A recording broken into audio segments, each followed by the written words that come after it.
L'homme ne peut pas choisir son sauveur, il ne peut pas choisir son père. L'homme doit aller vers son père et son père envoie la vérité de sa famille. Nous tous, on n'est pas des agneaux. Il y a des gens qui viennent lions.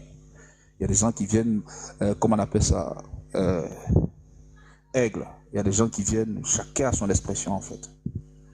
Donc c'est mon point de vue par rapport à ce que tu viens de dire. Merci. Ok, du coup, connaître Dieu, tu peux, si tu as envie.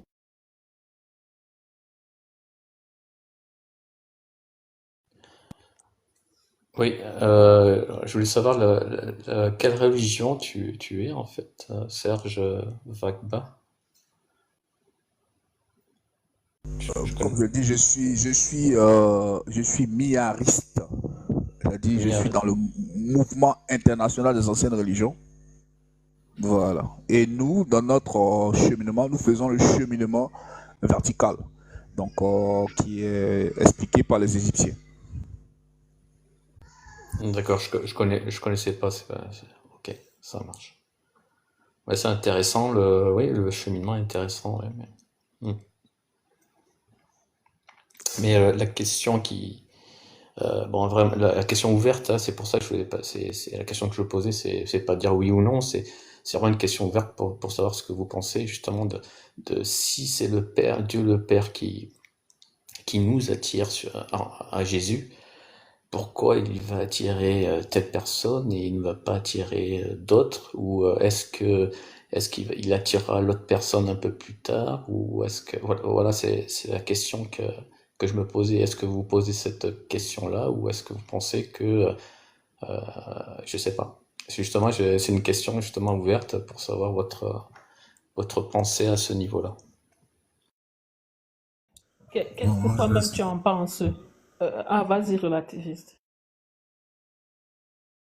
non, on peut écouter comme tu as dit ce qu'il en pense aussi lui-même, mais déjà quand il dit venir à lui, quand est-ce qu'il considère qu'il est venu à lui? Est-ce que venir à lui signifie être dans la religion, par exemple, chrétienne? Ou est-ce que revenir à lui signifie revenir, par exemple, au Créateur ou au premier Père? Parce que tout dépend de comment on envisage aussi Jésus.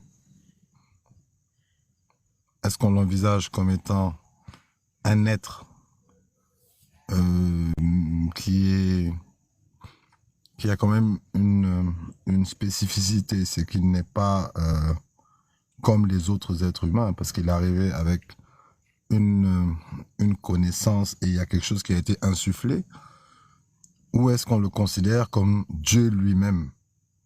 Donc en fonction de ça déjà, bah, la question peut varier. Quelle est lui la place et l'entendement qu'il a par rapport à Jésus? Parce qu'il parle de la Bible, mais même dans la religion chrétienne, on n'est pas tous d'accord si Jésus est le Fils de Dieu au sens littéral du terme, ou si Jésus est le Fils de Dieu au sens où tous les hommes sont le Fils de Dieu et que Dieu le Père existe.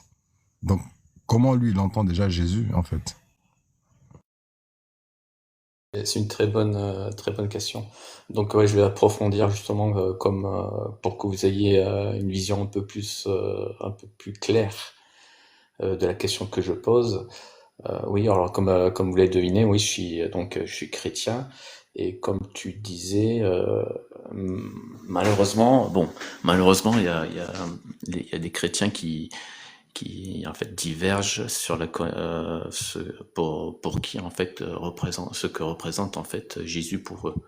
Si c'est seulement le Fils de Dieu, mais s'il est entre guillemets simplement homme, euh, donc prophète et seulement envoyé, ou s'il est Dieu lui-même, c'est-à-dire que c'est le Père et le Fils, donc avec une seule conscience. Mais encore, il y a une troisième, et donc ça, c'est celle en fait où de la compréhension que j'adhère en fait, c'est que donc pour moi, bon, c'est assez compliqué, mais je vais vous le dire quand même, je vais essayer. Pour moi, donc Jésus, c'est donc le Fils de Dieu, le Fils de Dieu, bien entendu, donc il a une conscience différente du Père, mais il est Dieu dans le sens que, en fait, l'Esprit de Dieu est le Père et le Fils. Et on ne peut pas séparer l'un de l'autre. Et donc, bon, pour imager justement cette représentation, c'est comme si, en fait, pour moi, Dieu, c'est Dieu le Père et Dieu le Fils. Donc, Dieu le Père, ça serait tout le corps, et donc le Fils serait la main droite du corps, de ce corps même de Dieu. Donc, en fait, ça serait deux consciences dans un même corps. Voilà, c'est vraiment pour imaginer, pour vraiment vulgariser au niveau de la vision que j'ai moi de Dieu. Donc bien entendu, il est esprit, donc il est pas palpable. Donc il est esprit, il est grand.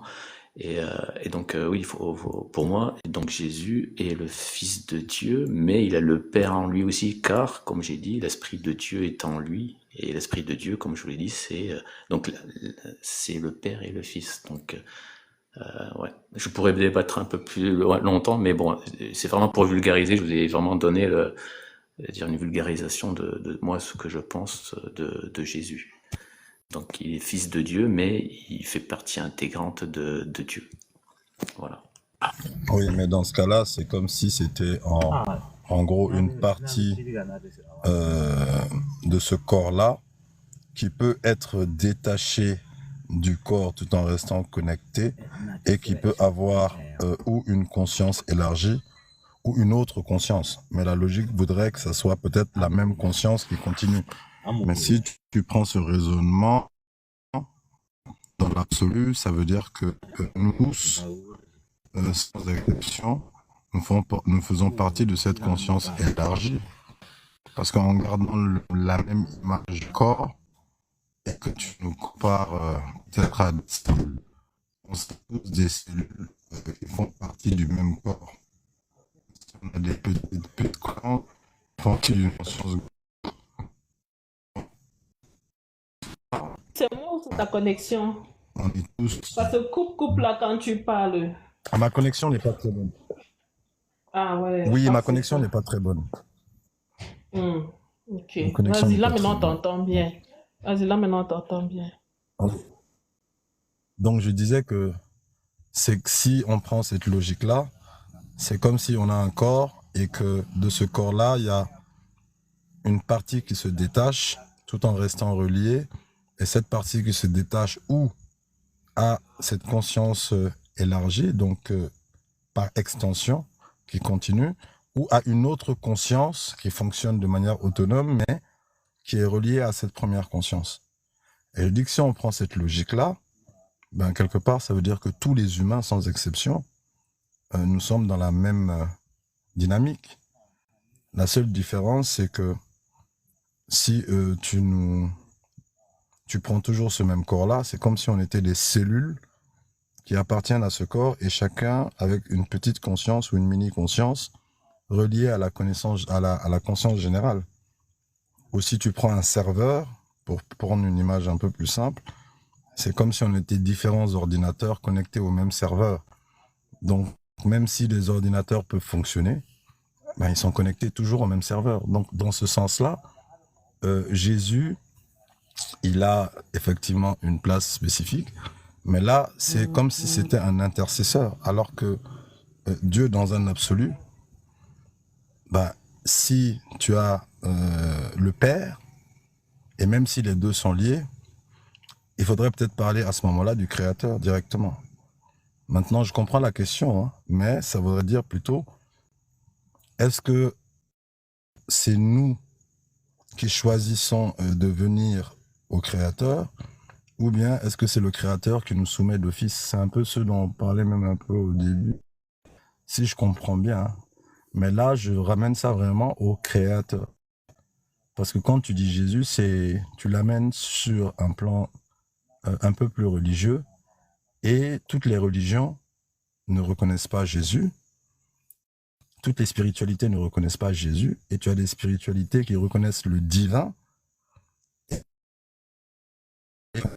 reconnaissent Jésus. En rien ce que c'est que qui est Jésus ou ce qu'il est, et ça ne l'ajoute en rien, mais ça ne veut pas dire non plus que eux ils ne sont pas connectés à quelque chose. Donc c'est moi, c'est un peu la formulation même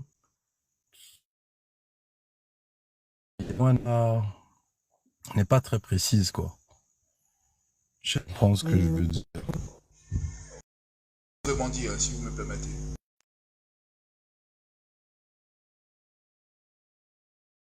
Oui, allez-y. Bon, moi je pense que quand il dit que Jésus est à la fois le Fils et le Père, bon, c'est comme un homme. Par exemple, toi, par exemple, moi, par exemple, je suis le corps physique dans le monde physique. Je te parle à travers mon corps est mon véhicule, mais je suis à la fois mon âme et je suis aussi mon esprit. Voilà. Donc c'est pas parce que je peux dire que mon esprit c'est mon père, puisque c'est l'intelligence qui va me permettre d'être de me mouvoir dans le monde physique ici. Je suis aussi le souffle de Dieu. Voilà. Seulement, étant donné que dans le monde physique, c'est moi qui te donne mon nom, que j'ai écrit Serge Vaba, donc tu ne connais pas la source de mon corps physique, tu ne peux pas prétendre connaître la source, n'est-ce pas, de la vie qui se manifeste en moi. Voilà. Le problème, c'est quoi? C'est que les chrétiens, ils vont dire quoi? Ils vont dire que c'est Jésus qui est Dieu, l'unique Dieu, et que c'est par lui seul qu'on peut avoir le salut. C'est archi faux. Pour un milliariste, c'est archi faux. D'abord, premièrement, parce que j'ai mon père est unique, mais mon père n'est pas ton père. Et le monde physique est fait à partir du modèle spirituel. Ici, il y a un plan divin. Je suppose que dans ce plan divin-là, il y a des familles. Et on ne va pas dans ce plan divin-là si on n'a pas un véhicule divin. Donc si on n'est pas Dieu. Voilà. Donc moi je pense que le monde, c'est une forme d'expression. Tu es dans ton corps physique. Dans ton corps physique, ici on a une conscience physique, humaine. Quand tu seras dans le plan spirituel, tu auras une conscience spirituelle. Alors, quand tu seras dans le monde physique, tu n'arrêteras pas d'être spirituel. Maintenant, à toi d'établir si le spirituel est père du physique, comme tu es en train de le dire avec Jésus, en fait. Voilà. Pour finir, quand on prend la nature, ok, le péché est relatif. Le lion ne mange pas herbe. Le jour que tu lui donnes les herbes, il pêche contre lui-même, il va mourir. Le mouton ne mange pas la viande. Le jour que tu donnes la viande, il va mourir. Chacun a sa vérité. Et c'est parce que chacun a sa vérité que l'humanité est riche de toutes ces vérités. Il n'y a pas une vérité unique. Il n'y a pas quelqu'un qui serait le Dieu de tout le monde, qui serait le commencement. Je ne vois pas un homme qui est ici, qui n'a pas un parent qui était là au commencement. Et je ne vois pas un homme puisqu'il n'est pas sorti, il n'est pas descendu du ciel, je ne vois pas un homme ici qui n'a pas son parent qui vit à l'intérieur de lui, puisque quand tu fais un enfant, tu continues de vivre à l'intérieur de lui.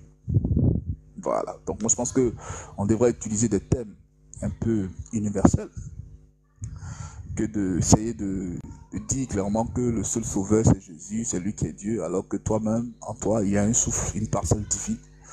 Et si tu t'identifies à cette parcelle divine-là, par cette parcelle divine-là, toi aussi tu es Dieu. Voilà. C'est la fin de... Je vais descendre sur ça.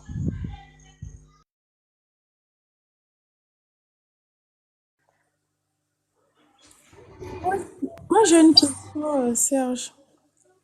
Le souffle là, il vient d'où? Le souffle qui se trouve dans tout être humain, ça vient d'où? Bon, il faut identifier le souffle comme étant le sperme du Père. Chaque être est sorti d'un Père qui est dans ses cieux. Voilà, donc c'est comme une forme de métaphore, quoi. Le modèle physique est fait à partir du modèle spirituel. Et de même, tu es né ici. De même, tu es né aussi dans le monde spirituel. Et tu as un Père. Et c'est ce Père-là qui, établi dans ta conscience, dans ta glande pinéale, est ton Dieu, normalement. Attends, si je comprends bien, toi, en fait, dans le monde spirituel, il y a plusieurs pères. Et quand le père, en fait, t'a déjà engendré, on va dire, dans le monde spirituel, dans le monde physique, ça se voit, si je comprends. En fait, comment j'explique ça? Parce que L'existence de l'être humain commence dans les cieux d'abord avant de descendre dans le monde physique ici. Quand tu es dans ton corps physique, tu as un esprit, tu as une âme. Ton âme n'a pas le même âge que ton corps physique. Ton âme n'a pas le même âge que ton corps physique. Donc, tu dois maintenant te poser la question, à quel moment ton âme a eu sa première expression. Et celui qui l'a amené à manifestation, c'est celui-là qu'on appelle son père. Ok. C'est lui qui a amené l'âme à la manifestation. Donc, pour toi, l'âme, en fait, c'est quoi pour toi l'âme? Non, l'âme, comme on l'a L'âme, dit, toujours. on va parler de l'être en fait. C'est-à-dire, l'âme c'est la somme, comme l'expliquent les chrétiens dans leur métaphore, de deux forces qui s'unissent. Une étant la forme et l'autre étant dans la forme pour que la forme s'exprime. Voilà. Donc on dit ici que la terre a donné la forme et le Père, qu'on appelle ici Dieu, a donné l'intelligence qui permet à la forme d'être. De même que si tu veux faire un enfant dans le monde physique, par toi seul tu ne pourras pas, tu seras obligé d'aller vers un homme pour qu'il puisse te donner une partie de lui. De même que l'âme, dans son expression, a une partie, une forme qui a été moulée à partir de la matière et la terre, et elle a un souffle qui est là, qui est en réalité qui est une forme de sperme qui est sorti du père de l'âme de son père en fait. Donc ici, après avoir fini d'être amené à manifestation, cette âme-là, comme on l'explique chez les chrétiens, elle était neutre. Elle ne connaissait elle était ni bonne ni mauvaise. Parce que l'esprit qui était en elle devait s'exprimer. À travers cette âme-là, pouvait faire du bien et le mal. Mais étant donné que le bien et le mal dans cette âme-là s'égalisaient, elle était neutre. Donc pour que l'âme puisse être comme son père qui connaît le bien et le mal, il a fallu créer un déséquilibre en elle, donc il a fallu tuer le côté positif. C'est l'histoire qu'on explique à travers Caïn et Abel, et que les Égyptiens expliquent à travers Seth et Osiris, pour que cet esprit-là puisse venir avec cette âme-là et faire l'expérience du mal. C'est dans cette expérience que nous sommes tous actuellement. On est dans la connaissance du mal actuellement. Maintenant, pour pouvoir retourner au Père avec la connaissance de ce mal-là, il faut, dans un premier temps, permettre à la contrepartie positive de naître. C'est pourquoi les Égyptiens parlent de Horus va faire naître Osiris, l'unir avec Seth, qui est son frère, et puis avec les deux connaissances, la connaissance du bien et du mal, retourner au Père par le filtre de son Christ. Voilà, donc je vais descendre sur ça. Moi, j'ai une question avant que tu descendes. Quelle différence tu fais entre le MIAR, là, le mouvement des mouvements internationaux des anciennes religions, et par exemple la Rose-Croix? Moi, j'ai jamais été dans la Rose-Croix, mais je ne pense pas que la Rose-Croix enseigne le Père. Je ne pense pas qu'ils enseignent, qu'ils font un chemin par rapport à tous les éléments. Je pense plutôt qu'ils font un chemin par rapport au centre psychique, donc la tête, donc les ténèbres. Et donc, donc naturellement, ils seront prisonniers des ténèbres. Moi, je me dis quoi? Il y a deux types de religions dans le monde extérieur ici. Il y en a deux. Il y a une religion où vous êtes fécondé. On est d'accord? Donc, quelqu'un qui fait un rite par rapport à l'eau, il va se développer par rapport à l'eau et naturellement, il aura un corps qui sera adapté à l'eau. Donc, je prends les sirènes, les eaux, etc. Un chrétien, par exemple, qui va à l'église sera fécondé par Jésus. Il va se développer selon le protocole de Jésus. Comme un musulman sera fécondé par le Dieu Allah. Alors que celui qui va vers le Père et quitte Malkout, ok, et il traverse les niveaux, toutes les couleurs. Donc quand il approche la maturité, dans le monde spirituel, ses cheveux ont toutes les couleurs. Donc il n'est pas prisonnier d'un élément en fait. Un rosicrucien, tu lui envoies la lumière, il va avoir des problèmes. Voilà.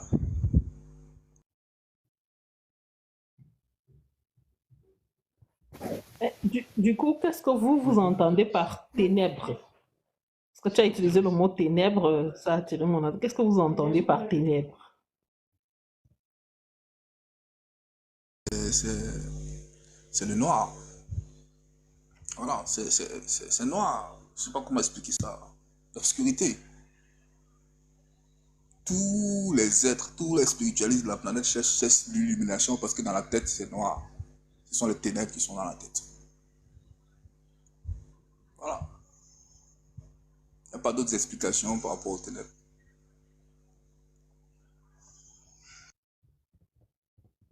Ok. Victor V. Victor? Oui, Monsieur bonjour. Victor. Bonjour. Je voulais réagir par rapport à la question qui a été posée, si la foi venait d'une compréhension mentale ou d'une construction mentale, ou si elle venait peut-être d'une force extérieure à l'être. De mon point de vue, je pense qu'elle vient d'une force extérieure à l'être et qu'elle est donnée. Et sinon, c'est ça même qui permet de raisonner sur cette fréquence-là et de pouvoir croire en Jésus, puisque telle était la question. Et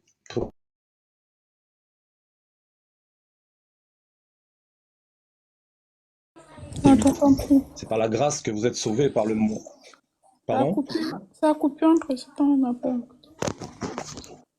Ah, ok. Je disais, il y a un verset de la Bible qui est Éphésiens, chapitre 2, verset 8, et qui dit, c'est par la grâce que vous êtes sauvés par le moyen de la foi. Et cela ne vient pas de vous, c'est le don de Dieu. Donc je pense que moi, personnellement, c'est le don de Dieu qui est donné à celui qui croit en Jésus. Voilà, c'est un peu ce que je voulais dire. Et par rapport à ce que j'entends beaucoup aussi, c'est que il y a beaucoup aussi d'amalgame, parce que par rapport à la glande pinéale, par rapport aux incarnations, par rapport à ceci, cela, faut pas oublier que Jésus, c'est le second homme. C'est pas le Adam. Ça n'a rien à voir. Jésus, c'est justement le second homme, et l'Adam est destiné à être transformé en Jésus au niveau spirituel. C'est son espérance de se transformer de sa nature adamique pour rentrer dans la nature christique. Et c'est ça ce qui est venu donner le Christ. C'est de venir donner une seconde chance, une seconde forme, une régénération. Et ça n'a rien à voir avec un Adam qui se transmute en restant un Adam. C'est un changement de nature spirituelle, un Adam qui se transforme en Christ. Voilà, c'est tout pour moi. Merci.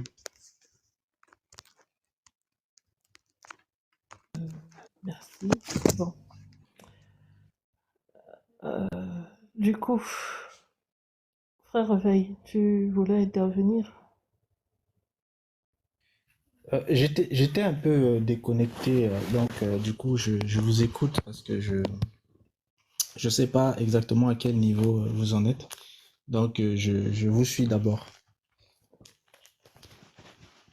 C'est-à-dire que le monsieur qui était là tout à l'heure avait posé la question, est-ce que c'est la foi qui nous amène à Dieu ou c'est Dieu qui nous amène à la foi finalement? Je pense que c'était ça le sens de sa question. Et donc du coup, moi-même, j'avais envie, il m'est descendu, je voulais lui poser la question, qu'est-ce que la foi du coup? Parce que il y a beaucoup de notions qui sont abordées là. Le milliard parle des ténèbres. Et voilà, donc on va te laisser parler. Je pense que tout le monde est intervenu. Ok, la foi qui amène à Dieu ou Dieu qui amène à la foi. Mais je lui avais posé la question, c'était connaître Dieu, hein, c'est ça? Oui. Je lui avais posé la question justement, que lui dit la parole? Mm. Et il avait utilisé le verset hein, où Jésus spécifiait que ceux qui viennent à lui, c'est le Père qui les attire. Mhm. Donc, et du coup, pour lui, il avait son questionnement, lui, il avait déjà en fait un brin de réponse, hein, vu que pour lui, c'est cet aspect-là que tout un chacun vient en fait au Créateur parce que le Créateur attire la personne. Donc ça c'était sa réponse par rapport à ça. Maintenant, bon, la plupart des gens ont une tendance à concevoir la foi comme étant une capacité de pouvoir justement se faire un déplacement vers le Créateur ou de pouvoir en fait faire un acte de croyance envers le Créateur. Ça, c'est la définition classique hein, que la plupart du temps les gens utilisent. Mais en soi la foi est un être. Et le problème, c'est que, bon, souvent, la plupart des gens conçoivent la foi comme une capacité et non comme un être. Ça veut dire quoi? Ça veut dire que si on conçoit la foi comme une capacité, c'est que elle nous permet de faire quelque chose. Mais lorsqu'on conçoit la foi comme un être, c'est que en tant qu'être, il faut que nous la possédions. Ça veut dire que c'est possible de posséder la foi et c'est possible de ne pas posséder la foi. Vous voyez, c'est vraiment deux façons de voir totalement distinctes. Si la foi est un être, on l'a en nous, on ne l'a pas. Si la foi est une capacité, on peut avoir cette capacité et du coup on peut l'utiliser, ou on peut justement en fait ne pas avoir cette capacité. Mais la notion de capacité et la notion d'être, dans les deux cas, on peut avoir ou ne pas avoir, mais c'est distinct. Parce que lorsqu'on parle d'une capacité, c'est que c'est nous qui sommes maîtres de cette capacité. Mais lorsqu'on parle d'un être, ben, c'est lui qui est maître de nous. Vous voyez un petit peu? C'est-à-dire, on est possédé par la foi et on vit selon elle, selon la foi. Ça, c'est la foi en tant qu'être.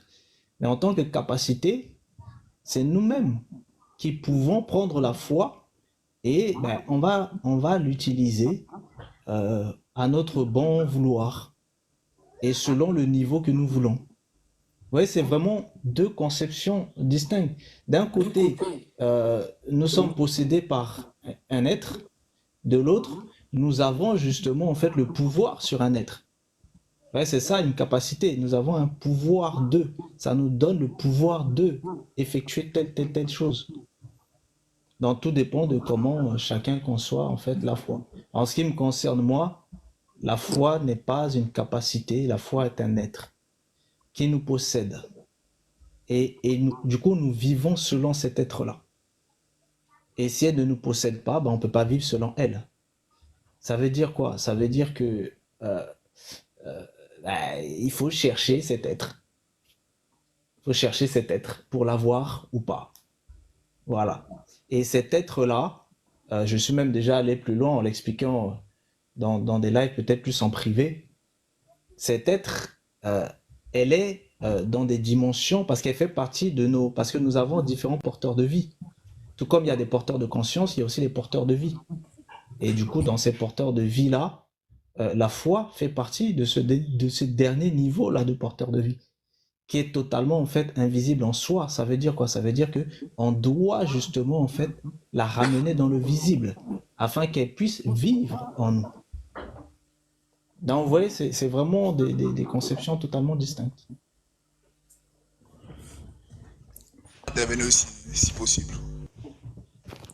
Mais après, il a demandé aussi pourquoi il y en a qui sont attirés et pas d'autres personnes.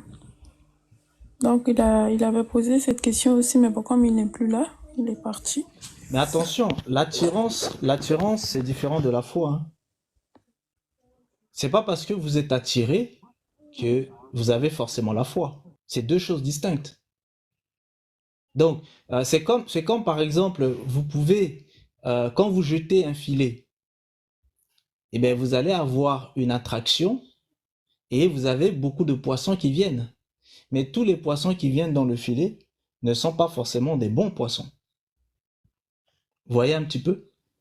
Donc, il faut bien distinguer la foi de cette notion-là, en fait, d'attirance.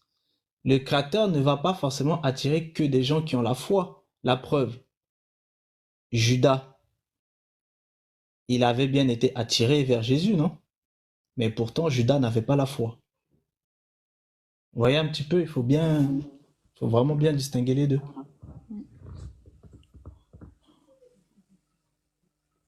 Ok.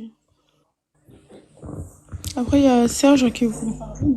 Oui, moi je veux parler de la foi. Je veux parler de la foi. Moi je pense que la foi vient de ce qu'on entend. Et ce qu'on entend, ça vient de Dieu en fait. C'est-à-dire, de même que le père physique éduque le corps physique de l'homme, de même que l'esprit de l'homme doit être éduqué par son père. Et l'esprit de l'homme, le père de l'homme, de l'esprit de l'homme se trouve dans le monde spirituel. C'est tout. Et donc c'est lui qui éduque son enfant selon le rayon de son enfant. Maintenant, est-ce qu'il y a des gens qui sont choisis, il y a des gens qui ne sont pas choisis, ça dépend du père en fait. Le père est souverain en toutes choses. On ne peut pas chercher à causer à son père, qui est son Dieu personnel, intime, à travers un livre et comme ça. Non, non. C'est spirituel. Et c'est la relation entre le fils et le père. C'est cette relation-là qui crée une forme de confiance qui va structurer la foi que l'enfant a vis-à-vis de son père. Voilà. Moi, je pense que c'est comme ça la foi est conçue. Tout le monde est appelé, au bout d'un certain moment, tous les êtres humains sont, si je parlais dans le langage chrétien, sont comme des enfants prodigues qui sont en train de se vautrer dans la boue, et dans la cambale, la boue c'est mal courte. Au bout d'un certain moment, l'enfant prodigue se rappelle qu'il est fils de Dieu et il décide de retourner à son père. Je pense que le roi Jésus le dit à ceux qui l'écoutent, priez votre père qui est en secret. Parce qu'il sait clairement que du point de vue de l'être, vous n'êtes pas orphelin. Voilà. Maintenant, du point de vue de l'esprit, vous êtes encore, comment on va dire ça, petit. Parce que quand l'esprit se développe, normalement, quand on regarde le cœur de quelqu'un qui a son esprit développé, de son cœur sort les rayons tels que les catholiques l'ont représenté en Jésus en portant un vêtement rouge bordeaux avec des rayons qui sortent de son cœur. Mais pour que l'enfant puisse se développer, il faut bien qu'il soit éduqué par son père. Et c'est cette éducation-là qui consolide la foi qu'il a entre lui, d'une part, et son père, d'autre part. Je vais descendre par là. Il y a quand même un souci dans ce qui est en train d'être dit là par Serge. Le souci, c'est quoi? C'est que la notion d'élection. Parce que Éphésiens 1,4 nous dit, en lui, Dieu nous a élus avant la fondation du monde, pour que nous soyons saints et irrépréhensibles devant lui. Donc, la notion d'élection, pourquoi je parle de la notion d'élection? Parce que il parlait tout à l'heure de quelque chose que, il dit que la foi, tout le monde l'a. Mais si tout le monde avait la foi, la notion justement en fait de incroyant, de non-croyant n'aurait pas de sens. Parce que la notion de croyant s'oppose à la notion de non-croyant. La notion d'élection dit bien que il y a une notion de choix. La notion de prédilection, la notion de prédestiné, la notion de vase que le potier a façonné pour des œuvres viles et pour des œuvres nobles. Parce que si on conçoit les choses telles que Serge dit, ben, toutes ces notions-là n'ont pas de sens. Or, pourtant, ces notions sont centrales dans les sphères. Si jamais quelqu'un veut parler du Créateur, c'est central dans les notions du Créateur. Parce qu'il dit, j'ai aimé Jacob et j'ai haï Ésaü. Avant même que les enfants aient pu commettre quelques œuvres que ce soit. Donc, vous voyez bien que tout ça, ça nous parle de la notion d'élection, de la notion de prédilection, la notion de prédestiné. Donc, on comprend bien que pour qu'il y ait justement élection, pour qu'il y ait prédestiné, c'est parce que les uns ont quelque chose que les autres n'ont pas. dans ce que les uns ont et que les autres n'ont pas. C'est quoi? Donc, comment lui conçoit ces notions-là d'élection et de prédestiné? Pourquoi certains sont élus et pas d'autres? Pourquoi certains sont prédestinés à la vie éternelle et d'autres sont prédestinés à la mort éternelle? Parce que ce sont des notions qu'on ne peut pas refuser quand on parle des choses du Créateur. C'est pour ça que je soulève en fait ce questionnement-là. Si tu me permets, hein. Oui, bien sûr. Bon, prends un enfant à 2 ans, 3 ans, il connaît son père, il a foi en son père. Quel que soit l'enfant. Donc, j'ai dit, mon propos il est clair. J'ai dit, la foi s'entretient. C'est comme une forme de relation que l'enfant a vis-à-vis de son père. Aujourd'hui, dans le monde extérieur, par rapport à la doctrine monothéiste, les êtres humains se disent qu'il y a un Dieu unique qui a créé tout le monde, ce qui n'est pas correct. Mais quand l'être humain prend conscience que du point de vue de l'esprit, il n'est pas orphelin, et qu'une relation se crée entre lui et son père, cette relation-là sera la conséquence de sa foi. Parce que dans un premier temps, quand tu es enfant, tu es éduqué par ton père. Voilà. Maintenant, est-ce qu'il y a des sélections entre Abel et Caïn? Moi, je pense que la Bible, telle qu'elle est expliquée là, ce sont les initiés qui ont expliqué la Bible. Et l'enjeu ici de la Bible n'est pas le corps physique. L'enjeu, c'est l'âme. C'est pas je viens ôter le péché du monde et puis on prend le monde physique ici. Non, non, non. J'ai pas parlé d'Abel et Caïn, Ésaü et Jacob. Non, oui. C'est ce que je suis en train de dire. Il y a un qui est tourné forcément vers les cieux, et il y a un qui est forcément fort par rapport à... Il est forcément fort physiquement. C'est comme Caïn et Abel. Il y a un qui était tourné vers la terre, vers le physique, et puis il y a un qui était tourné vers les cieux. Celui qui est tourné vers la terre est plus fort que celui qui est tourné vers les cieux. De même que la chair aujourd'hui... Comment sais-tu que Ésaü et Jacob, comment sais-tu lequel était tourné vers la terre et lequel était tourné vers les cieux, vu qu'ils n'avaient pas encore fait d'œuvre? Comment tu le sais? J'ai pas trop lu la Bible, mais je sais clairement que Ésaü était un grand chasseur, il était musclé, il était plus fort que son frère. Oui, mais là il s'agit pas de l'après. On te dit que l'élection s'est faite quand il n'avait pas encore fait d'œuvre. Donc, il n'y avait pas de notion de chasseur ou pas. Il n'y avait pas de notion d'éleveur ou pas. Tu vois ce que je veux dire? Donc, c'est à ce niveau-là. Non, mais en fait, je vais te répondre. Je vais te répondre clairement. Comme je l'ai dit dans mes propos, les choses se passent en haut avant de descendre. Quand un enfant il naît avec son étoile, on connaît sa polarité clairement. Voilà. Et tu vas te rendre compte mais c'est pas ça ma question. L'élément... Oui, c'est sûr qu'on te répond. Tu vas te rendre compte que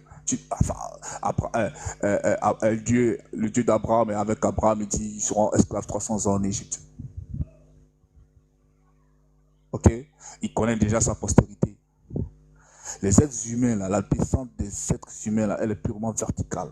Elle quitte en haut, esprit après âme, après corps astral, corps mental, puis descend dans un corps physique. Ils ont déjà le corps et puis ils sont dans le corps physique. Donc déjà en haut, on sait clairement celui qui est tourné vers la terre. On sait clairement celui qui est tourné vers l'esprit. Mais comme je le dis, c'est purement initiatique. Tu vas remarquer que Isaïe sera sorti le premier, comme Caïn est le premier fils, et que l'autre vient après. Et tu remarqueras après que Isaïe est plus fort que son frère, et que même son frère a peur que son frère le tue en fait. C'est la même symbolique qu'en Égypte, où tu as 7 tueurs, ok? Et tu as Osiris, et tu vois que Osiris, c'est le père de la connaissance du bien et le père de la connaissance du mal. Personne ne retourne sans les deux connaissances. Pour dire quoi? Qui t'a dit que Osiris et Seth, qui t'a dit que Osiris et Seth sont les pères de la connaissance du bien et les pères de la connaissance du mal? C'est le chemin. C'est le chemin. Ça c'est dans ta spiritualité. Mais est-ce la même chose pour d'autres spiritualités? tu as parlé excusez-moi, vous avez parlé de Ngoï, vous avez parlé du soleil, tout ça. Et vous avez parlé des Égyptiens qui auraient changé le Ngoï et consorts, tout. Mais je pense que tout noir a son essence qui sort du soleil. Il n'y a pas un noir qui n'a pas d'essence qui sort du soleil. Et quand quelqu'un fait le chemin, quand il devient Seth, il sait ce qu'il sait que Osiris. Et c'est comme ça, il peut mettre des écrits par rapport à ce que les anciens ont laissé comme photo. C'est tout. C'est pas ma question. Ma question, c'est comment peux-tu définir Osiris comme le père du bien et Seth le père du mal? Est-ce que tu parles de ta spiritualité ou tu parles de la globalité? Si c'est la globalité, j'aimerais bien que tu nous la montres, que tu nous la Non, mais quand prouves. on parle de Osiris, c'est qui? Osiris, c'est celui qui amène à manifestation les plantes. Son corps est vert. Seth est identifié comme étant le dieu de la destruction. Seth est dans le désert, n'est-ce pas? Le désert, c'est quoi? C'est Malkout. Mais en quoi le désert c'est le mal et en Mais Seth est quoi identifié comme étant le dieu de la destruction. Seth est identifié comme étant le oui, dieu de la destruction. Seth a tué Osiris, non? De même, Caïn a tué Abel, Seth a tué Osiris. oui, mais Et en quoi l'un est le bien, l'autre est le mal? non, mais par Seth, tu feras du mal.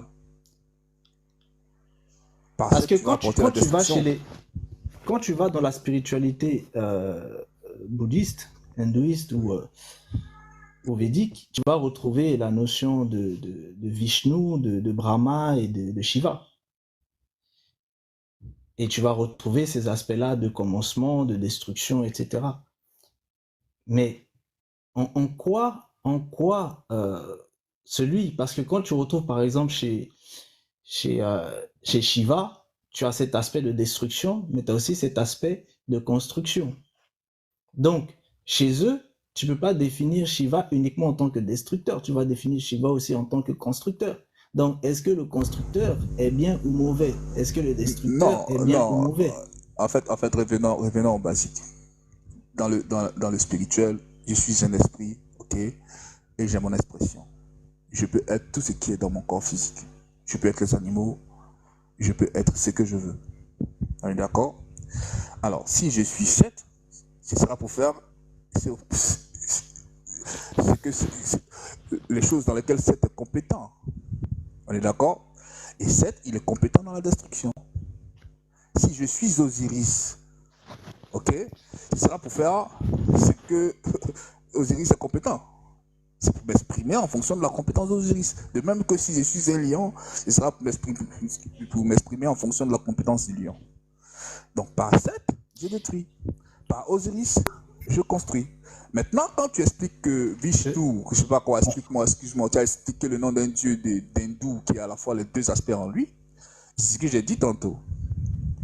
Actuellement, l'homme est dans la connaissance du mal parce que le bien en lui est mort. Donc le Christ vient pour restaurer d'abord dans un premier temps le bien, la nouvelle naissance, et ensuite pour vaincre Seth, pour te permettre de devenir Seth sans qu'il ne te possède, afin de l'unir à la contrepartie divine. À partir bénéfique, à partir de là maintenant, ton esprit pourra exprimer la destruction à travers Seth et exprimer la création à travers Osiris. Voilà. Moi, j'ai une En fait, question. le problème que j'ai là, c'est le fait que toi, tu assimiles à cet aspect de destruction. Parce que le désert n'est pas la destruction. Le désert, c'est la stérilité. Et le feu, et même le feu n'est pas la destruction, c'est aussi la connaissance et le savoir. Mais moi, je voulais savoir, est-ce que Seth dans la Bible, je sais pas si Serge, il a connaissance de la définition de Seth par la Bible et peut-être qu'est-ce qu'il en pense. Parce que dans la Bible, on parle de Seth. Hein. D'ailleurs, c'est le père d'Enoch et puis c'est le troisième fils de Adam et Ève. Donc, Seth dans la Bible, est-ce qu'il y a selon lui un rapprochement avec le Seth égyptien et pourquoi même dans cette vision biblique, Seth a plutôt des attributs positifs et pas négatifs. Qu'est-ce qu'il pense de ça?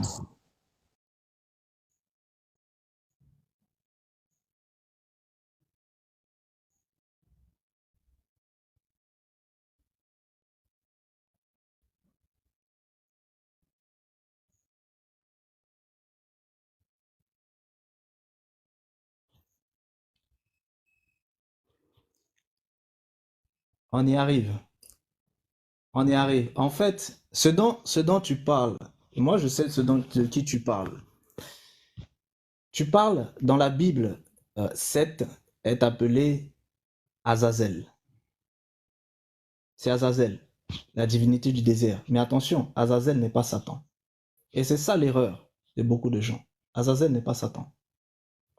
Lorsque les Égyptiens, eux, ils parlent de Seth, ils assimilent Seth par rapport à une divinité qui était déjà, justement, en fait, dans les spiritualités ougarites, c'est-à-dire Baal. Ce que les Égyptiens appellent Seth, c'est tout simplement ce que les ougarites appellent Baal. Ce que les ougarites appellent Baal, c'est tout simplement ce que les Grecs appellent Zeus. Et ce que les Grecs appellent Zeus, c'est tout simplement ce que les Romains appellent Jupiter. Donc, ce que les Égyptiens appellent Seth, c'est ce que eux, les Grecs, eux, ils appellent Zeus. Mais la différence, c'est quoi? C'est que les Égyptiens, eux, ils ont rajouté l'attribut du désert à Seth. Chose que Seth n'avait pas en soi chez les Ougarites. En soi, chez les Ougarites, c'était plutôt cet aspect de tonnerre, de la divinité de l'orage. Et les Égyptiens vont récupérer cet aspect de divinité de l'orage et ils vont rajouter cet aspect du désert. Et c'est pourquoi le côté stérile est consacré à Seth et le côté fertile est consacré à Osiris, d'où la couleur verte d'Osiris, mais aussi d'où la couleur noire d'Osiris par rapport au limon fertile du Nil. Donc ce sont des choses distinctes, mais ça ne fait pas de Seth celui qui règne dans le désert. Celui qui règne dans le désert, c'est Azazel. Et Azazel n'est pas Satan. En fait, excuse-moi, je vais rebondir sur ce que tu dis. En fait, tout ce que les Égyptiens disent, c'est en rapport avec l'âme. Ça n'a rien à voir avec le monde extérieur. Donc c'est comme une comédie qu'on explique, n'est-ce pas, pour que l'initié puisse se retrouver sur le chemin. Voilà. Et on dit Seth dans le désert parce que ça correspond à Malkout. Et si tu remarques dans la comédie chrétienne, j'ai compris, si tu remarques dans la comédie chrétienne, tu verras clairement que Jésus se prépare, ok, après 40 jours pour aller affronter Satan, et ce sera dans le désert. Quand tu prends Moïse, il prend, ok, le peuple d'Israël en Égypte, qui est établi, n'est-ce pas, dans la densification astrale mentale, il traverse les eaux en Yesod, il va dans le désert. Et c'est dans le désert qu'ils vont rencontrer le serpent, que les gens, les spiritualistes ici vont appeler la Kundalini, en fait. Alors, donc, Seth, comme je l'ai dit, et Osiris, en fait, c'est la même personne. Et c'est la même personne, et quand Seth a tué sa contrepartie de création, il ne peut plus procréer. Et c'est parce qu'il ne peut plus procréer que l'homme, dans son expression physique ici, dans son voyage de la connaissance humaine, n'arrive pas à partir de Seth, puisque l'homme a Seth dans son Malkout, dans son sacrum, il n'arrive pas à faire des enfants véritables. Il fait ce qu'on appelle des obstinés, qui, ma foi, pour ceux qui les ont vus, sont des êtres qui sont mal formés, avec des yeux pour certains, les yeux sur le ventre, pour d'autres, 4 bras, 4 pieds, consorts. Et la stérilité de Seth s'explique parce que quand l'initié, par son Christ, a vaincu Seth, quand il devient Seth, naturellement, il voit que son sexe est long et que son sexe est malade. Et ensuite, Anubis vient, il soigne le sexe de l'initié pour que l'initié puisse retrouver la vérité de Seth et puis il s'en va s'unir à Osiris. Ça, c'est purement initiatique. Maintenant, les Égyptiens les expliquent simplement à travers les photos pour que l'initié à partir de la couronne dans laquelle il est rentré, il puisse savoir quel niveau il est, quelle couronne il porte, comment il se passe, quelles sont les couronnes qui restent, etc. etc. Donc dans la Bible, c'est Satan que Jésus va aller rencontrer après 40 jours. C'est encore lui, c'est le même désert que Moïse qui prend les enfants d'Israël en Égypte pour aller, il va dans le désert, il traverse les eaux ici c'est Malkout. Maintenant, lui qui lui donne le bâton, pour tous les Africains qui ont déjà vu leur père, le père il est comme un être vieillard, il se présente dans son aspect vieillard avec un bâton dans la main, et chacun a son bâton en fait. Voilà. Maintenant, quand tu fais ton chemin, quand tu finis les mystères du cœur, au cours desquels tu vas voir au fond de toi l'émergence pendant 6 jours qui équivaut, 6 jours spirituels qui équivaut à 1 an physique, tu vas voir que Osiris, dans ton cœur, va mettre au monde tous les animaux, tous les génies qui vont après t'amener les différents organes et puis après réaliser les travaux quand tu vas descendre au niveau du monde astral mental. Parce qu'au monde astral mental, ton royaume est fait à partir des pyramides, tu sais clairement que tu es en Égypte et comme ça. Donc Moi, c'est je suis un peu purement perdu là. initiatique. Moi, je suis perdu parce qu'au début, tu disais que Seth et Osiris sont effectivement 2 entités différentes. Et maintenant, tu dis que Seth et Osiris, c'est la même entité en réalité, mais c'est la même personne. Je comprends pas tout à fait. Est-ce que tu peux être plus clair? En fait, Seth et Osiris, pour ôter le péché du royaume là, on l'annule. On l'annule. Le père de la connaissance du mal, c'est Seth, le dieu de la destruction. Pour que tu puisses ôter le péché de ton royaume, il faut qu'Osiris naisse, qui est directement opposé à Seth. Et donc, Osiris plus 7, ça fait 0. C'est comme ça ton royaume, le péché est annulé par son opposé. Donc maintenant, les deux sont en toi. Quand ils fusionnent en toi, maintenant, par ton esprit, tu peux passer par 7. Quand tu es en colère, tu passes par 7 pour t'exprimer. Et quand tu es dans la joie, tu passes par Osiris pour t'exprimer. En ce moment-là, les deux forment une seule même créature. Quand on voit 7, quand il sort là, quand on le voit là, il porte le chiffre 6 sur le front. Quand il quitte Malkout pour aller s'unir en Tifret à Osiris et qu'il revient, le chiffre est effacé sur sa tête. Et au moment où l'initié arrive à ce niveau-là, il voit qu'on lui montre les noms de puissance pour maîtriser l'éclair, en fait. Donc, quand il a dit que cette maîtrisait l'éclair, effectivement, cette maîtrise l'éclair. Mais c'est l'initié qui passe par son 7 pour s'exprimer par rapport à l'éclair. Je ne sais pas si vous comprenez ce que je veux dire. Donc, Seth et Osiris représentent pour la Bible la connaissance du bien et la connaissance du mal. Le mal étant ici l'expression qu'un être humain utilise pour pouvoir se défendre ou encore pour pouvoir attaquer ses ennemis, en fait. En fait, ce qu'il faut que tu réalises, Serge, c'est que ce que tu dis, c'est le process initiatique kabbalistique qui est basé sur le symbolisme et la métaphore. Mais attention, ce process-là, c'est la Kabbale. C'est pas ça, la Bible. La Bible, c'est pas ça. Il faut bien distinguer comment la Kabbale interprète, en fait, de manière symbolique et de manière métaphorique, la Bible, et ce que la Bible reflète. Ce que tu dis, c'est le processus de transmutation des consciences du système bovin. Mais ça ne concerne pas les choses du Créateur. C'est-à-dire que ça ne concerne pas les véritables choses de la Bible. La Bible n'est pas métaphorique. Il faut bien comprendre ça, c'est pas métaphorique. Quand on te dit que Jésus est dans le désert, Jésus était dans le désert. Quand on te dit que Moïse est parti sur la montagne, Moïse était sur la montagne. C'est pas métaphorique. Mais non, je comprends très bien ce que tu dis parce que je connais le fonctionnement de la Kabbale. Donc, c'est cet aspect métaphorique pour expliquer l'initiation transmutationnelle. Et ça, cette initiation transmutationnelle, c'est le cycle des transmutations pour le développement en fait, des différents corps subtils. Mais ça, là, c'est un cycle spécifique qui n'a rien à voir avec les porteurs de vie. Ce cycle-là que tu expliques, que tu vis en fait dans la Kabbale, qui est ta spiritualité, ça concerne justement les porteurs de conscience. Mais le cycle qui est expliqué véritablement dans la Bible, ça concerne les porteurs de vie.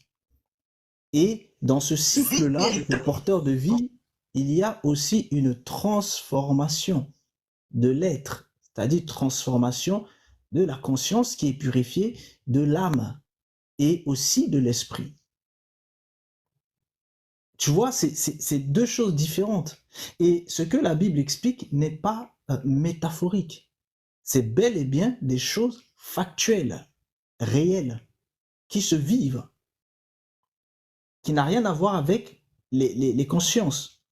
Lorsque dans le cycle initiatique de transmutation de conscience, il y a les développements en fait de l'être, de l'éthérique au astral, de l'astral au mental, du mental au causal, du causal au bouddhique, du bouddhique au atmique, etc. Ça, c'est un cycle de transmutation de la conscience qui se développe selon les corps subtils auxquels elle atteint. Donc forcément, une transmutation de cette conscience-là à chaque fois qu'elle arrive dans ça. Et la Kabbale l'explique de manière métaphorique. Elle utilise en fait les mots de la Bible. Ok, ça peut se concevoir. Je comprends très bien pourquoi il l'utilise. Mais il ne faut pas que tu te bloques en disant que c'est ce que la Bible dit. Non, c'est pas ce que la Bible dit, justement. C'est vraiment la chose que je voulais spécifier concrètement. Oui, oui. Tu vois. Non, en fait, je m'appuie sur ce qui est écrit, c'est que la Bible dit avec le filtre de l'initiation pour pouvoir donner réponse aux questions Voilà, que c'est tu pour ça poses. qu'il faut préciser Maintenant, en fait aux gens. Voilà, il faut préciser aux oui, gens. ok, mais maintenant, bon, je ne fais pas la Kabbale telle que les Juifs la font, en fait. Moi, je suis un peu Oui, je plus sais. Toi, tu proche, l'as voilà, fait de selon l'initiation. les mouvements, voilà, Voilà, selon le mouvement du Miyar. Je connais le mouvement du le Miyar, mien. t'inquiète. Maintenant, l'histoire dans le chemin. En fait, les chrétiens, moi, pour moi, les chrétiens, c'est pas forcément, c'est pas philosophique. Hein. C'est vrai, tu l'as dit, mais le chemin de Moïse est vécu aussi du point de vue de l'initiation, mais seulement c'est que c'est des parties de l'initiation qui sont moins profondes, en fait. L'aspect où l'être encore dans sa forme humaine. En fait.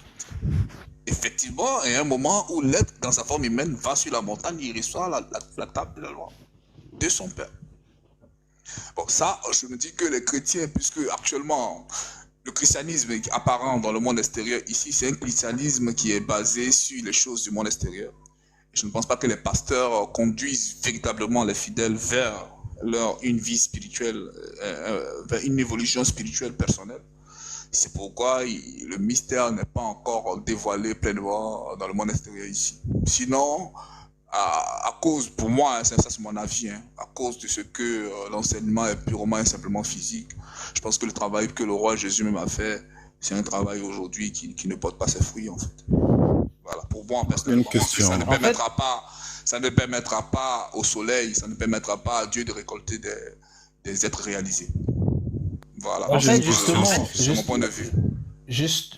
Justement, en fait, si tu veux, le christianisme romain, tel que tu le vois un peu partout, ils ont des sphères de spiritisme à l'intérieur qui coïncident aussi à ce que tu dis, parce que c'est le même système.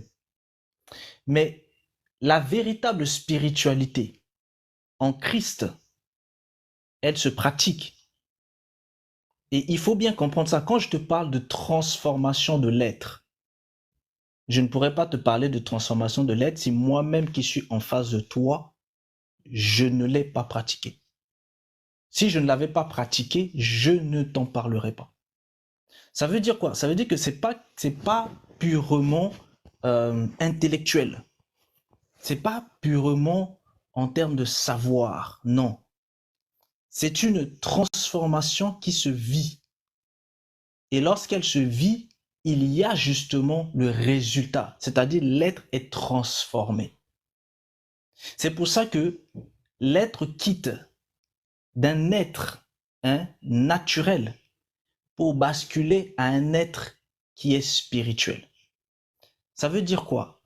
Ça veut dire que lorsque la véritable parole de régénération, qui est la vérité, te donne justement le témoignage de la transformation de l'être, ce qu'on appelle en fait la régénération ou le baptême de régénération. Pendant ce baptême de régénération-là, il y a une mort de l'âme spirituelle qui était naturelle.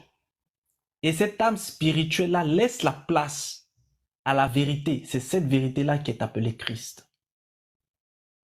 Et l'esprit de l'âme naturelle qui était là, lorsque le Saint-Esprit descend, le Saint-Esprit renouvelle l'intelligence de cet esprit-là.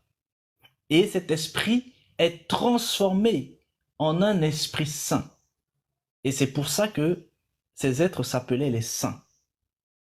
C'est ça les Christ. Les Christ étaient les saints. Parce qu'ils étaient saints de vie et saints d'esprit. Et c'est parce qu'ils sont saints de vie et d'esprit qu'ils vivent les choses spirituelles. Ils vivent le monde spirituel, le véritable monde spirituel. Et dans ce véritable monde spirituel-là, il y a des réalités qui sont là. Donc, la parole de régénération amène bel et bien une transformation de l'être. Mais là où je suis d'accord avec toi, c'est que la plupart des gens qui sont chrétiens aujourd'hui n'ont pas véritablement de transformation en fait de l'être en eux. Mais par contre, ils subissent, contrairement à ce que tu penses, pas pour le bas peuple, parce que le bas peuple, il est uniquement là pour écouter. Mais pour ceux qui entrent un petit peu plus en profondeur, ils subissent en fait des initiations transmutationnelles aussi, telles que c'est fait dans le système classique du monde, avec les autres spiritualités. Et ils sont aussi transmutés. Et ils font aussi les projections astro, ils montent aussi en fait dans les dimensions, ils développent aussi leurs différents corps subtils, etc., etc. Mais ça, ils ne le disent pas au commun des chrétiens. C'est ceux qui sont justement initiés à l'intérieur de la sphère du christianisme romanisé. Donc, si tu comprends bien, la Bible reflète justement cette spiritualité-là. Mais tout dépend de comment les uns et les autres vont la vivre. Il y a ceux qui la vivent véritablement selon ce que la vérité régénératrice a transmise, et il y a ceux qui le vivent selon ce que moi j'appelle le mensonge régénérateur. Ce mensonge régénérateur-là les ramène justement dans le cycle de transmutation de conscience. Donc, c'est deux choses totalement distinctes. D'accord, écoutez, je peux rebondir sur ce que tu as dit. Bien sûr. Ouais, moi je connais très bien les grégorges du roi Jésus. Je sais comment ça se fait dans le monde extérieur, dans le monde spirituel. Les chrétiens sont prisonniers de la lumière. Voilà, c'est tout. Ça dit, alors que la lumière n'est qu'une partie du spectre. Ça veut dire qu'ils ne sont pas complets. Ça veut dire qu'ils ne peuvent pas aller rechercher dans les ténèbres l'un de leurs parents et consorts. Le Christ renvoie pas ça ne renvoie pas au sacrifice d'un être humain, ça renvoie au sacrifice d'un animal. Quand on voit le Père dans les cieux, on voit qu'il y a des animaux autour de lui. Et parmi les animaux qui sont autour de lui, il y a un animal par lequel il s'exprime. Je pense que c'est pourquoi on parle des lions de la tribu de Juda, on parle de l'agneau, n'est-ce pas, le sacrifice de l'agneau. Et je crois que les Égyptiens ont bien expliqué les choses. La lumière, les formes de lumière, c'est les formes telles qu'on les voit dans le monde physique ici. Malheureusement, quand quelqu'un fait un chemin par rapport à la miséricorde, par rapport au don de soi, il n'est pas complet dans le chemin en fait. Il va faire son chemin, parce que dans chaque ange, il y a 10 anges, l'arbre de vie se matérialise dans tout. Il va faire son chemin, mais il sera compétent uniquement que dans la lumière. Alors que dans le royaume du Père, il y a plusieurs demeures. Les ténèbres font partie des demeures, le feu fait partie des demeures, l'eau fait partie des demeures, etc., etc. Donc ils sont aussi prisonniers comme les gens qui adorent l'eau, ils sont prisonniers comme les gens qui font les systèmes initiatiques des ténèbres, etc., etc. en fait. C'est pas ça qu'on appelle un chemin. Je ne pense pas que ce soit une vérité. Parce que la vérité, c'est qui est Christ là. Tel que les catholiques l'ont représenté. Là. Le Christ, c'est lui qui ouvre les 7 églises. Chaque église étant rectrice d'une couleur bien précise. Et quand on regarde le Christ, ses cheveux sont multicolores. Et il a son... Si c'est un bélier, il a la tête d'un bélier. Du point de vue de l'âme. Pour développer les compétences du bélier. Et dans le mystère par rapport à l'espèce à laquelle il appartient, c'est lui qui tue le membre de son espèce. En d'autres termes, c'est quoi? Quand mon alpha est venu et qu'il m'a donné les compétences guerrières, si je suis lion, comment je dois me battre comme un lion, et que par ces compétences, j'ai vaincu mon Lucifer, mon Satan ou mon 7, au bout d'un certain moment, quand je finis l'initiation, les membres de mon espèce, si je suis d'une tribu de lions, ils quittent sur le soleil, ils viennent me dire maintenant, pour prouver que tu es digne, un Christ, un guerrier puissant, tu vas tuer un membre de ton espèce. Donc, on envoie un lion, et ce lion, il tue ce lion. Et c'est pas ce lion-là qui peut devenir Dieu. On le branche au soleil pour avoir la puissance du soleil en lui. Sans ce moment que Ra vient resplendir sur sa tête, en fait. Ça n'a rien à voir avec les chrétiens. Les chrétiens, ils sont compétents uniquement que dans la lumière. Donc, ils vont se développer. S'ils ont fait l'arbre de vie, en Tifret, ils vont pousser les ailes. En Geburachez, ils vont avoir le manteau et consort. C'est ce qu'ils expliquent dans leur Bible, en fait. Mais après ça doit servir de support pour descendre à la crucifixion. Parce qu'en chaque fin de cycle, l'être humain fusionne avec lui-même. Et cette fusion-là lui donne la résistance nécessaire pour supporter les puissances qui arrivent dans le cycle qui vient après. Et comment ça fonctionne en fait? Donc je sais que tu as parlé des chrétiens, mais je te jure, je peux te le dire ici sans risque de me tromper, que les chrétiens ne sont pas compétents dans les ténèbres, ils ne sont pas compétents dans le feu, ils ne sont pas compétents dans l'eau, ils ne sont pas compétents dans la forêt. Ça veut dire qu'ils ne sont pas christifiés. En fait, ce que je suis en train de te dire, c'est que tout ce que tu as dit là, ce sont vos initiés qui vous ont expliqué ça. Mais c'est pas ça qui est expliqué dans la Bible. Le problème, c'est quoi? C'est que les initiés, qui sont justement les représentants des panthéons ancestraux, des égrégores ancestraux, vous transmettent des connaissances qui sont des connaissances erronées de ce qu'est la parole du Créateur. Parce que quand tu expliques ça et que tu dis que c'est ce qui est dit dans la Bible, moi je te dis non, c'est pas ça. La Bible n'explique pas ça. Parce que les Écritures sont inspirées de l'esprit du Créateur. Mais lorsque des personnes vont avec un esprit différent de celui du Créateur, ils interprètent différemment les écrits et ils les mettent dans une sphère de symbolisme, de métaphorisme et ils le ramènent dans les cycles initiatiques de transmutation de conscience. Parce que ce qui est transmuté à l'intérieur de ces enseignements-là, c'est la conscience. Or, la Bible t'emmène à la transformation de l'âme et de l'esprit, et non à la transmutation de la conscience.